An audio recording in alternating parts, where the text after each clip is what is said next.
तो middle east में लगातार जिस तरह की परिस्थितियां बनी हुई हैं, सबकी निगाहें, पूरी दुनिया की निगाहें इस बात पर थीं कि आज सुबह भारतीय समय अनुसार जब 6:30 बजे ट्रंप आएंगे तो क्या कोई मार्के की काम की बातें बोलेंगे, नहीं बोलेंगे। हालांकि उनकी बातें बोलना और फिर उन बातों से बदल जाना, इसमें कोई नया नहीं है।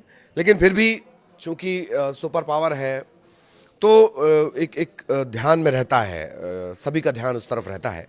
लेकिन एक सस्पेंस अभी भी लगातार बना हुआ है कि ईरान में अमेरिकी सैनिक उतरेंगे या नहीं, और ये जो पाषाण काल में पहुंचा देंगे, पुरा काल में पहुंचा देंगे, प्राचीन काल में पहुंचा देंगे, इन सब के मायने क्या हैं? क्या वाकई कोई जवाब दिया जा रहा है? कोई ठोस रणनीति है? कुछ क्लियर नहीं। ये जो आज की उनकी बातें थी, तकरीर थी, संबोधन था, ये बहुत ज़्यादा क्लियर नहीं करता, लेकिन उलझा ज़रूर देता है हर बार की तरह। नमस्कार, मैं ललित प्रजापति, इसी बड़े सवाल के साथ कि क्या अमेरिकी सैनिक ज़मीन पे उतर रहे हैं, नहीं उतर रहे हैं, और पाषाण काल में पहुंचाने की प्लानिंग क्या है। वैसे तो बहुत सारे युद्ध उन्होंने रुकवा दिए हैं, कई बार तो जादुई तरीके से एक दिन बाद जब ऐलान करते हैं तो एक आध युद्ध उस बीच बढ़ जाता है। पहले कहते हैं 7 युद्ध, और 24 घंटे बाद यानी रात के बाद जब सुबह जागते हैं तो कह रहे हैं 8 युद्ध हो गए, पता नहीं कैसे। खैर, सवाल यही बना हुआ है कि अमेरिकी सैनिक क्या ज़मीन पर उतरने वाले हैं, नहीं उतरने वाले हैं। इसी को लेकर यूएस मिलिट्री की जो सबसे घातक यूनिट है वो लगातार मूव कर रही हैं। तो वो कहाँ मूव कर रही हैं? आज दरअसल उम्मीद थी कि ट्रंप कुछ नया बोलेंगे, लेकिन वही तमाम पुरानी बातें उन्होंने की हैं। प्राइम टाइम भाषण वो इसे कह रहे थे। इसमें उन्होंने ईरान के साथ लड़ाई पूरी होने वाली है, रणनीति, लड़ाई को बढ़ाना, लड़ाई के अंत, इसको लेकर ज़रूरी सवालों के कोई जवाब नहीं दिए हैं। अमेरिकी मीडिया ने ईरान को लेकर ट्रंप की रणनीति पर गहरी निराशा भी व्यक्त की है। दरअसल मैं इसमें वही रिपोर्ट्स देख पा रहा हूँ कि न्यूयॉर्क टाइम्स क्या कह रहा है, वॉशिंगटन पोस्ट क्या कह रहे हैं। अमेरिकी मीडिया के मुताबिक कोई साफ बात उन्होंने नहीं कही है। ईरान पर ज़मीनी स्तर पर अमेरिका के सैनिक जाएंगे, नहीं जाएंगे, साथ उनका सब छोड़ ही चुके हैं। कनाडा मना कर चुका है, फ्रांस, इटली सभी मना कर रहे हैं। कुछ तो कह रहे हैं हमारे यहाँ से हवाई जहाज मत उड़ाओ, और इजराइल कह रहा है हम ज़मीन पे जाके लड़ेंगे नहीं। उसको लेकर मैंने कई वीडियोज़ में आपको बताया। तो दरअसल होने क्या वाला है? कोई डिप्लोमेटिक रास्ता उनके पास है इससे निकलने का, कोई डायलॉग वाला रास्ता है। अब उनके डायलॉग वाले रास्ते पर भी भरोसा नहीं है। जानकार कहते हैं डायलॉग करते करते अटैक कर देते हैं, तो वो है क्या, ये क्लियर नहीं हो रहा है। ये लड़ाई 2 से 3 हफ्ते चल सकती है। अच्छा, एक महीने, दूसरे महीने में लड़ाई एंटर कर गई है। 28 फरवरी के बाद दूसरे महीने में ये लड़ाई एंटर कर गई है। हर बार ये कहा गया कि 90% ईरान की क्षमता को नष्ट कर दिया गया। कहाँ किया गया? ताबड़तोड़ हमले कर रहा है ईरान। खैर, रणनीतिक होर्मुज स्ट्रेट का उन्होंने जिक्र किया। दूसरे देशों को, खासकर जो मिडिल ईस्ट के तेल पर निर्भर है, इससे फिर से खोलने के लिए आगे आना चाहिए। लड़ाई खत्म होने के बाद पानी का रास्ता अपने आप खुल जाएगा।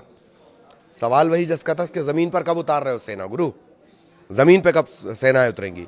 न्यूयॉर्क टाइम्स क्या कह रहा है? ट्रंप ने इस इलाके में सैन्य ऑपरेशन के मिले जुले नेचर के बावजूद इजराइल समेत खास साथियों की भूमिका के बारे में विस्तार से नहीं बताया। इतना ही नहीं, उन्होंने नेटो साझेदारों के साथ सहयोग पर बात की, जबकि रिपोर्ट्स में गठबंधन के समर्थन को लेकर पहले तनाव के संकेत मिले थे।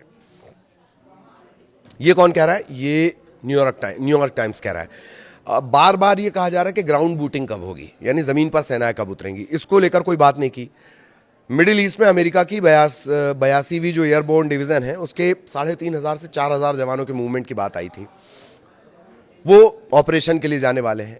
ट्रंप ने इसका जिक्र तक नहीं किया। वे पहले ग्राउंड बूटिंग की बात कर चुके हैं, लेकिन समय नहीं बता रहे हैं। वो कह रहे हैं कि ईरान को पाषाण काल में भेज देंगे, ये उन्होंने बोला। कैसे भेज दोगे, इस बारे में कुछ नहीं बताया। जाहिर तौर पर हो सकता है भाई युद्ध की रणनीति ना बताई जाती हो, ये भी एक वजह हो सकती है। द वॉशिंगटन पोस्ट क्या कह रहा है? ईरान के राजनीतिक भविष्य को लेकर ट्रंप ने कहा कि सत्ता परिवर्तन अमेरिका का मकसद नहीं था। लो, तख्ता पलट को ये लोग रेजीम चेंज करना बोलते हैं, रेजीम चेंज करना वहां की। अब कह रहे हैं कि हमारा वो मकसद ही नहीं था। न्यूयॉर्क टाइम्स का कहना है, दावा है कि ट्रंप के संबोधन में ईरान के उभरते लीडरशिप स्ट्रक्चर या मुस्तफा खामनेई जैसे का कोई जिक्र नहीं था, और ईरान के वरिष्ठ अधिकारियों की मौत के बाद मुस्तफा को एक खास पावर सेंटर के तौर पर वहां पर पहचाना गया है। इनका कोई जिक्र नहीं कर रहे हैं। वो बहुत पहले उन्होंने जिक्र किया था कि पता नहीं कहां है। ट्रंप ने इस बारे में भी कुछ नहीं कहा कि क्या अमेरिका ईरान के न्यूक्लियर मटेरियल को सुरक्षित करने की कोशिश करेगा, जबकि विश्लेषण ये कह रहा है, न्यूयॉर्क टाइम्स का विश्लेषण ये कह रहा है, विशेषज्ञ ये कह रहे हैं कि जमीन के नीचे दबे संवर्धित एनरिच यूरेनियम को निकालने के लिए रिस्की ग्राउंड ऑपरेशन करने होंगे। ये मीडिया क्या क्या कह रहा है वो मैंने आपको मीडिया के हवाले से बताया। अब आपने कहा कि ईरान की जो क्षमता है वो कम है, ख़त्म हो गई है। अगर वो सब खत्म हो चुका है तो ये धड़ाधड़ मिसाइलें कहाँ से रही हैं? फिर कहाँ से मिसाइलें आ रही हैं? ड्रोन हमले तेहरान की तरफ से लगातार ड्रोन और मिसाइल हमलों का जो सिलसिला है वो लगातार जारी है। और ये दावा एक बार नहीं, दो बार नहीं, कई कई बार किया जा चुका कि हमने 90% उनकी क्षमता को ख़त्म कर दिया, हमने उनकी नेवल आर्मी ख़त्म कर दी है, हमने उनके जो मिसाइल की क्षमता है वो ख़त्म कर दी। लेकिन मिसाइलें गिरने में कहीं कोई कमी नहीं है। अब तो और ईरान ने कह दिया, टेक कंपनियों पर हमले की बात कर दी थी कि भैया ये टेक कंपनियां देख लो जो अमेरिका से जुड़ी हुई हैं, अमेरिका बेस्ड है। और ये भी कहा जा रहा है, आप कह रहे हैं कि हमारे डायलॉग्स हो रहे हैं, बातचीत हम कर रहे हैं। ईरान ने साफ कह दिया, पेजेश्कियान ने बाकायदा एक पब्लिक पोस्ट की, अमेरिका के लोगों के लिए लेटर उन्होंने लिखा है, पेजेश्कियान ने। और पेजेश्कियान उस लेटर में जिक्र कर रहे हैं कि हमने कभी युद्ध नहीं छेड़ा, हमने कभी अपनी तरफ से पहल नहीं की, इस आक्रामकता को हम बार बार भुगत रहे हैं।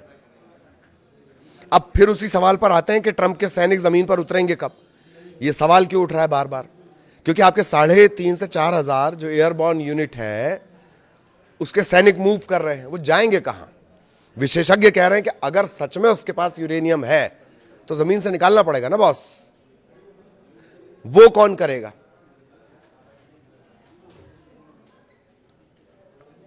इजराइल इनकार कर चुका है कि हम जमीन पर कोई मदद नहीं कर पाएंगे, मिसाइल उसाइल दागने तक सब ठीक है मामला, हम जमीन पर मदद नहीं कर पाएंगे, उसने साफ इनकार कर दिया है। और बाकी चाइना ने तो रिस्पॉन्ड तक नहीं किया था।